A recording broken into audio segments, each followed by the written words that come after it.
마가복음 9장 1절로 8절 말씀 함께 합독하시겠습니다.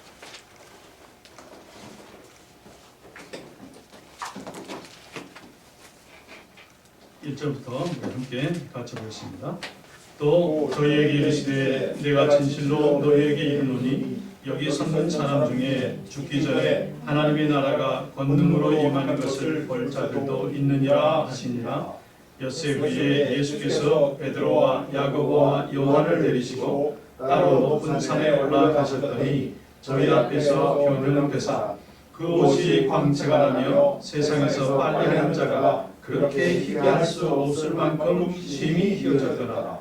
이에 엘리야가 모세와 함께 저희에게 나타나 예수로 더불어 말씀하거늘 베드로가 예수께 고하되 라비여 우리가 여기 있는 것이 좋사오니 우리가 조막셋을 짓되 하나는 주를 위하여 하나는 모세를 위하여 하나는 엘리야를 위하여 하시니라. 이는 저희가 심히 무서워하므로 저가 무슨 말을 하든지 알지 못함이더라. 마치 물구름이 와서 저희를 덮으며 구름 속에서 소리가 나되 이는 내 사랑하는 아들이니 너희는 저의 말을 들으라 하는지라. 문득 불러보니 아무도 보이지 아니하고 오직 예수와 자기들 뿐이었더라. 아멘. 우리가 어떤 날 새 학기를 맞는다든지 또 생일이라든지 1월 1일이라든지 크리스마스라든지 새로운 어떤 계기가 되는 그런 날이 또 그런 기념일이 오게 되면은 우리가 어쨌든 그 인위적으로 맺어진 설정임에도 불구하고 기대를 갖고 있어요. 뭔가 변화를 원하는 그런 기대감이 우리에게 있다는 것입니다. 그러니까 다시 말해서 우리 사람들 마음속에 뭔가 어떠한 변화, 다시 말해서 예수님께서는 제자들에게 어떠한 변화, 그 약속된 변화를 갖기를 원하셨던 걸 봅니다. 우리 기독교의 진리 중에 가장 큰 진리, 그 진리라고 하게 되면 그 매력은 변화와 약속이에요. 변화되는 약속을 받아요. 변화입니다. 변화. 주님의 공생에 이 세상에 사시면서 우리 사람을 향해서 가장 먼저 기적을 보여주셨던 것이 가나의 혼인잔치입니다. 예수님이 가나의 그 혼인잔치, 결혼잔치집에 왔습니다. 와서 예수님께서 기적을 보여주셨는데 그것이 바로 물을 가지고 포도주를 만드는 사건이에요. 이것이 예수님이 이 땅에 오셔서 맨 처음 우리에게 보여준 기적입니다. 먹을 게 없어서 마실 게 부족해서 포도주를 만들어졌다고 우리가 생각하면 많이 부족한 지식입니다. 예수님께서 아무것도 아닌 물이라고 하는 맹탕이요, 아무것도 아닌 것을 예수님이 그 밸류가 높은 그 포도주로 바꿔주신 사건, 이거 변화예요. 새로운 변화를 예수님이 주셨다고 하는 것입니다. 사도 바울은요, 고린도후서 5장 17절에 이런 말을 해서 예수님을 딱 만나고 나서 그가 무슨 얘기를 합니까? 보라, 이전 것은 다 지나갔다. 새로운 피조물. 자기가 새로워졌다고 하는 것입니다. 이전 것은 다 지나갔으니 보라, 새 것이 되었도다. 사도 바울의 맨 처음 예수님을 만나고 난 고백입니다. 사람은 변화를 받아야 되는데요. 그러나 쉽진 않아요. 저항이 있어요. 우리 마음속에 변화가 올려갈 때 저항이 있습니다. 내 사고방식이 나를 꽉 잡고 있어요. 그동안 가졌던 내 생활 방식이 나를 꽉 잡고 있어요. 이것 때문에 변화가 더디 갈 때가 있어요. 한국에서 해외에 많은 문화 체험한다고요. 여름방학이면 아이들도 오고 어른들도 옵니다. 새마을 지도자들도 왔어요. 많이 와요. 왜요? 미국에서 새로운 체험을 좀 갖고 싶다. 새로운 문화를 좀 보고 싶다. 그렇게 해서 왔는데 그들의 백속에는 고추장이 있다. 문화? 변화를 받아야 되는데 그 새로운 문화에 우리가 어텐션 해야 돼요. 그들이 어떻게 문화를 가지고 있고 그들의 역사가 어떻게 되고 그들의 사고방식, 생활방식이 뭘까 하고 체험으로 들어와야 되는데 거기서 막혀있다. 고추장 들고 와요. 여러분 우리 옛날에 그 유집사님 여기서 이제 LA로 갈 때 LA 번교에 공부하러 갈 때도 다른 분들은 너무 간편하게 그래 손에 그저 끌고 갈 수 있는 조그만한 백들 가지고 있는데 그분만 어떻게 이미 백 큰 걸 가져왔어요.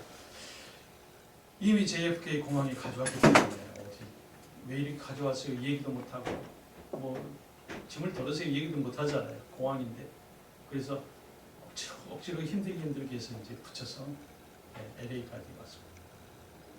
그때 이제 저는 우리 고 목사님하고 그 유집사님 3명이서 룸메트 방 하나에 이제 들어갔어요. 근데 계속해서 그분이 그 큰 백을 자기 그 침대에 올려놓고 오픈했다가 닫았다가 오픈했다가 닫았다가 그래요. 이상하시다. 저기 왜 뭐가 있을까 궁금하던 차인데 어느 날 우리 다 나갔다가 클래스가 중간에 캔슬될 때가 있었어요. 그래서 이제 들어오는데 저는 이제 맨 나중에 들어올 걸로 이제 알았던가 봐요. 딱 호텔 문을 딱 여니까 뭐 반찬들이 딱 오픈돼 있어요. 이 반찬을 먹을 그런 기회가 없는 거예요, 이분한테. 왜? 나가면 교회에서 점심, 나가면 또 아침에 뭐 식당에서 뭐 그렇기 때문에 그 백을 열어서 가져온 반찬을 먹을 그런 기회가 없었던 거예요. 그래서 그 사모님이 싸주셨기 때문에 먹기는 먹어야 되는데 그래서 우리 없던 사이에 조금씩 먹다가 들킨 거예요. 이렇게 그 오래된 그런 관습, 이것이 문화 체험을 또 새로운 변화를 받는다는 것입니다. 우리에게 가지고 있는 신앙에 그런 습관들이 있어요. 꼭 나는 저 자리에만 앉아야 돼. 나는 앞에서 2번째 자리에만 앉아야 돼. 나는 저 기둥 앞에만 앉아야 돼. 신앙의 습관들이 있어요. 그렇기 때문에 이런 습관들의 때로는 하나님의 새로운 변화를 모색하려고 할 때에 새 꿈과 새 비전을 주실 때에 받지를 못한다는 것입니다. 왜냐하면 그걸 재는 거예요. 내 방식대로 재보는 거예요. 톨스토이, 우리가 알다시피 러시아의 유명한 문학가 아닙니까? 톨스토이가 러시아의 기독교가 완전히 땅에 떨어져서 나태하고 무력함을 보고 그가 러시아 모든 교인들 향해서 말합니다. 우리는 온 나라가, 온 전국이 기도합니다. 나라가 변해야 됩니다. 기도합니다. 정치가 변해야 됩니다. 기도합니다. 우리 사회가 변화되어야 된다고 기도합니다. 그러나 여러분들이나 저나 빠진 게 있습니다. 내 자신을 변하자고 하는 기도가 왜 하지 않습니까? 내가 변하면 세상이 변합니다. 왜 나는 가만히 있고 주위만 변하기를 원하십니까? 하는 것입니다. 그래서 우리는 기도를 바꿉시다. 톨스토이가 그러면서 하나님 저를 바꾸어 주십시오. 이 기도를 하십시다.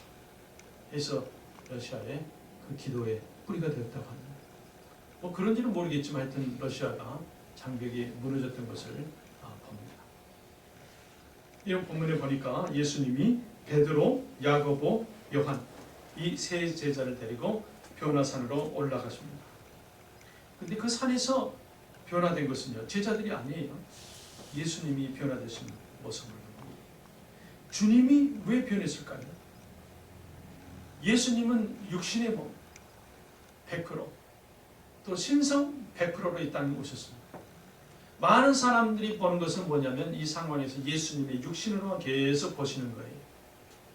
예수님은 그들에게 보여줄 것이 변화된 모습, 신성, 절대 주권자로서의 신성, 신성의 영광을 제자들에게 보여주고 싶으셨던 것입니다. 주님의 영광을 한번 접한 사람은 변합니다. 누구든지 변해요. 그 순교했던 사람들의 순교 사적인 그 책을 보게 되면요, 많은 사람들이 그 스데반도 그랬지만 죽기 전에 하나님의 영광을 보았다 그랬습니다.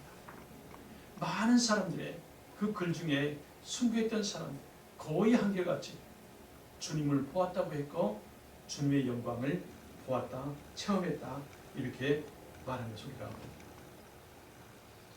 주님의 영광을 본 사람은 순교하게 됩니다.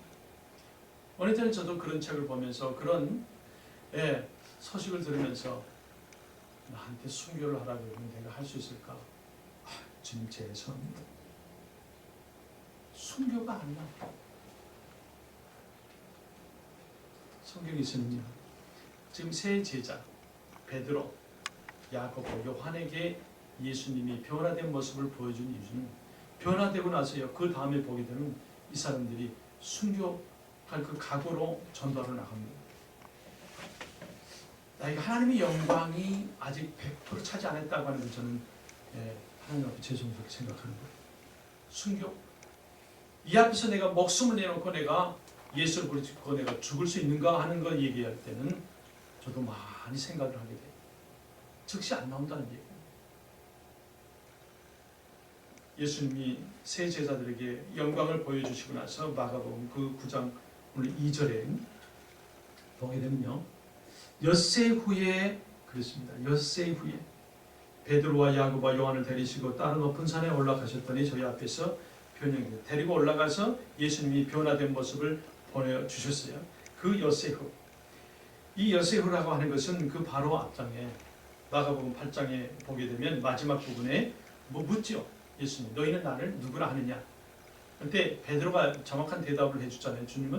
주는 살아계신 하나님의 아들이라고 그러면서 그리스도다, 그리고 구세주라고 말합니다. 바로 이렇게 신앙의 고백을 듣고 나서 예수님께서 엿새 후에 이를 데리고 변화산에 갑니다. 고백이 먼저 있어요. 예수님은 제자들에게 자신이 구세주가 된다고 하는 사실을 가르쳐주면서 내가 십자가에 죽어야 한다고 하는 사실을 알려줍니다. 너희들도 나의 십자가를 지고 쫓을 수 있겠느냐? 묻습니다. 그러면서 쫓아야 한다고 하는 책임, 당위성, 믿음을 묻습니다. 제자들은 그래서 베드로, 야고보, 요한은 예수님의 영광을 입게 돼요. 신앙 고백과 함께 영광을 입게 돼요. 그래서 사도 요한, 우리 전례의 전생에 의하면 사도 요한 외에는 다 순교했던 것을 우리가 봅니다. 도망가고 의심 많고 그랬던 사람들이 순교를 왜 합니까? 그러나 주님 오셔서 그들에게 완전히 영광을 입혀주시고 그들의 영광을 체험하니까 순교가 그렇게 어려운 것이 아니었다고 하는 것을 알게 됩니다. 이렇게 동일하신 주님의 영광을 이 시대에도 우리가 어떻게 그 영광을 입을 수 있겠는가 할 때에 오늘 본문에서는 두 가지를 우리에게 가르쳐줍니다. 하나는 주님을 우리가 동행해야 된다. 주님과 함께 있는 거 우리가 배워야 된다고 하는 거예요. 주님과 함께 with Jesus Christ, with Jesus Christ. 하늘의 영광을 체험한다고 하게 되면은 예수님과 함께 있어야 된다고 하는 것을 배워야 된다고 하는 것입니다. 이 세 제자가 주님과 함께 있다가 주님의 영광을 보았어요. 누가복음 9장 28절에는 예수님이 이 세 제자들과 더불어서 뭐하러 갔냐고 하는 그 목적을 얘기해 주고 있어요. 기도하러 갔다고 합니다. 그래서 마가복음에는 변화산에 올라갔다 하고 끊었지만 누가는 조금 더 자세하게 기도하러 올라갔다 하고 있습니다. 기도 중에 하나님의 영광을 목격할 수 있었다고 하는 것입니다. 여러분, 기도는 뭡니까? 기도는 우리가 주님께 부탁하는 것 그 이상의 것입니다. 주님께 내가 필요한 것을 요청하는 것 그리고 받는 것 그 이상의 것이 기도예요. give and take이 기도가 아니에요, 여러분. 그 이상의 것입니다. 여러분, 사랑하는 사람, 부모님이나 자녀나 또는 애인 사이라 할지라도 사랑하는 사람과의 대화하는 도중에 내가 필요한 거, 나 이번에 생일날 이거 필요해, 나 이번에 크리스마스에 이거 필요해, 여보, 당신, 엄마, 아빠, 뭐 얘들아 뭘 줄까? 주고 받고 만약에 그 자리에서 사라진다고 그러면 그거는 모욕하는 겁니다. 선물 주신 자들 모욕하는 겁니다. 기도의 정의는 뭡니까? 기도 정의는요, 여러분, 선물, 소원하는 거, 갖고 싶은 거, give and take이 아니라 함께 있는 거예요. 아무리 서로 잘 친하고 사랑을 나누는 애인 사이라 할지라도 아무리 갖고 싶은 선물을 준다 할지라도 여러분 함께 있는 것보다 그게 더 밸류가 되어 있겠습니까? 아니, 함께 있는 것이 그것이 바로 기도, 하나님과 나 사이에 가져야 됩니다. 그게 정의라 이 말이에요. 그 이상의 것이 기도예요. 기도 응답, 기도 요청 그거 가지고 기도라고 하면 하나님과의 관계, 사랑하는 사람과 함께 있는 것, 그것을 성경에서는 영광이라고 지금 표현하고 있어요. 우리 하나님의 영광이 들어간다 하는 것은 하나님과 함께 있는다 하는 것입니다. 추울 때도 함께 있고요, 더울 때도 함께 있어요. 여러분, 알렉산더 그 솔제니친이요, 그 소설 하나 썼잖아요. 그 소설의 그 이반이라고 하는 그 감옥에 있던 그 주인공이 어느 날 기도를 하니까 바로 옆방에서 떡떡떡 소리를 냅니다. 야, 너 하나님한테 너 살려달라고 기도하지? 하나님은 없어. 살려줬으면 너 여기 감옥으로 넣지도 않았겠지. 감옥 옆방에서 계속 이상한 소리, 디프레스 내는 그런 소리를 합니다. 그러나 그런 얘기합니다. 나는 나를 살려달라고 하는 것입니다. 나는 하나님 이 감옥에 있어도 나와 함께 있어 주시옵소서. 나와 함께 하소서. 나는 그 기도를 하는 것이지 너처럼 네가 원했던 감옥에서 빨리 나가게 해주세요. 그런 기도는 아니야. 그렇게 얘기했다고 하는 것입니다. 여러분, 하나님이 함께 해주시도록 기도해야 돼요. 그것이 바로 기도의 아름다운 정의입니다. 하나님과 함께, 하나님과 함께, 어디서나 하나님과 함께 내가 있는다고 하면 더 부족할 게 없잖아요. 우리 기도하는 그 사람, 하이드라고 하는 사람, 기도하는 하이드. 그래서 여러분 그 책방에 가보면 접할 수 있었을 겁니다. 기도하는 하이드. 기도를 얼마나 많이 했느냐 하면 많은 국왕들이, 많은 여왕들이, 많은 그 세계의 정계 지도자들이 이분한테 기도를 할 때에 그 나라가 평안해졌다고 하는 거예요. 근데 이분에게 그 유럽의 전체적인 그 전도대회를 하는데 설교를 맡은 한 목사님이 찾아왔어요. 내가 이만큼 설교하고 매주일마다 설교를 하고 주중에는 성경 공부를 하고 대학에 가서 가르치는데 내가 전 유럽 대륙의 전도대회에 이렇게 떨릴 수가 없습니다. 그 소식을 저한테 얘기하고 부탁하는 날부터 지금까지 밥 먹을 때도 떨리고 잠잘 때도 떨리고 온몸이 이렇게 떨리는데 하이디 선생님 저에게 기도 좀 해주세요. 이렇게 기도 부탁이 들어왔습니다. 이 기도하는 하이디라고 하는 이 하이디는 이분이 손을 잡고 얘기합니다. 하나님, 이 목사님에게 하나님이 함께해 주시옵소서. 여러분, 기도의 내용이 주고받는 내용의 차원에서 우리가 쳐보셔야 돼요. 저 같으면 하나님, 이분이 이제 그 설교를 하는데 설교 메시지가 강하게 해주시고 목소리 쇠지 않게 해주시고 아주 좋은 목소리를 하나님 음성을 잘 전달할 수 있는 그 설교대회, 전도대회가 되게 해주시고 이렇게 했을 겁니다. 그러나 기도하는 하이드라고 하는 분은 하나님 이분과 함께해 주시옵소서.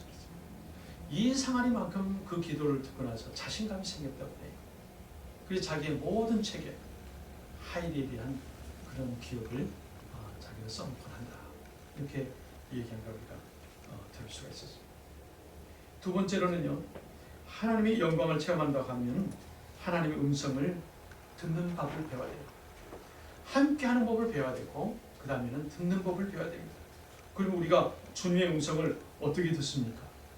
누가복음 9장 32절에는요, 기도하다가 이 사람들이 졸았다고 그랬어요. 제자들은 졸다가 한순간에 뭔가 이상한 변화를 딱 보고 나서 그들이 놀랐어요. 그 광경을 갖다가 4절에 써놓고 있는데, 엘리야가 모세와 함께 저희에게 나타나 예수로 더불어 말씀하거나, 그들이 졸다가 가만히 있었는데 깜짝 놀란 것이 바로 누가 지금 나타난 거예요. 양쪽에 모세와 엘리야가 나타나 있는 그 광경을 보고 이 제자들이 깜짝 놀랐어요. 여러분, 엘리야, 모세는 구약의 영웅들이죠. 모세는 율법의 그 대표라고 할 수 있죠. 네, 엘리야는 누구죠? 선지자의 대표예요. 하나님의 보낸 메신저들 중에서 선지자의 대표란 말이에요. 그리고 하나님이 이 땅에 주실 때에 맨 처음 줬던 법을 가져왔던 사람이 모세란 말이에요. 그러니까 이 두 사람은 구약을 이뤘고 구약의 영웅들이라고 할 수가 있습니다. 그런데 지금 베드로가요, 뭐라 그럽니까? 네. 초막 셋을 짓자고 얘기합니다. 하나는 주님을 위해서, 하나는 모세를 위해서 초막을 짓고, 하나는 엘리야를 위해서 지었으면 좋겠습니다. 그리고 우리는 오래 여기 있었으면 좋겠어요. 모세에게 가장 중요한 것은 율법을 대표하는 사람인데 왜 모세를 보여줬을까요? 많은 선지자들 중에서 이거는 참 이해가 안 되는 것입니다. 이스라엘 사람들의 자기 믿음의 정신적인 지주는 모세 아니에요? 엘리야 아니에요? 누굽니까? 아브라함이거든요. 근데 아브라함과 예수님이 같이 서 있는 게 아니라 모세가 서 있어요.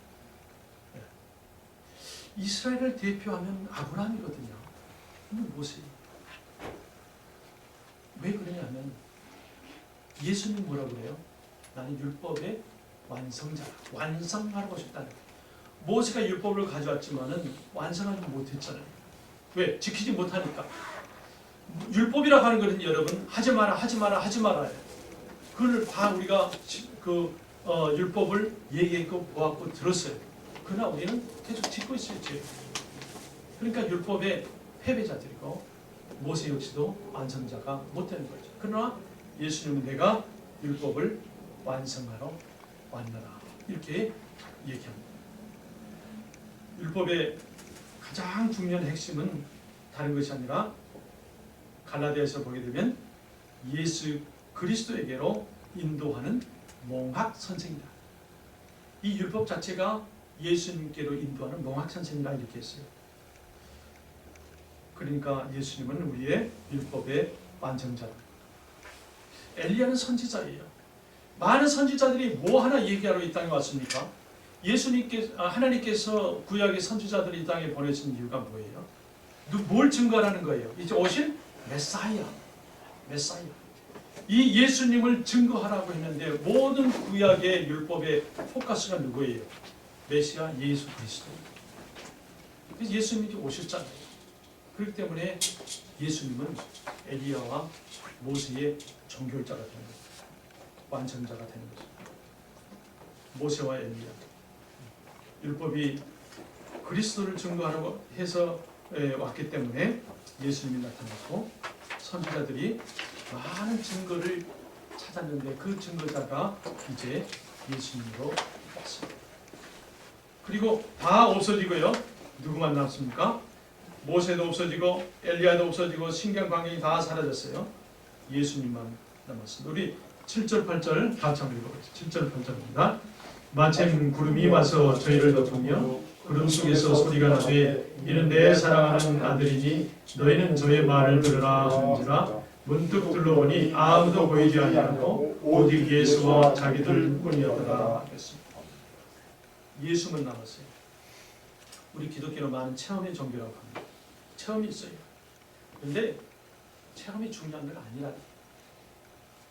누가 지금 사라집니까? 모세 사라졌어요. 엘리야 사라졌어요.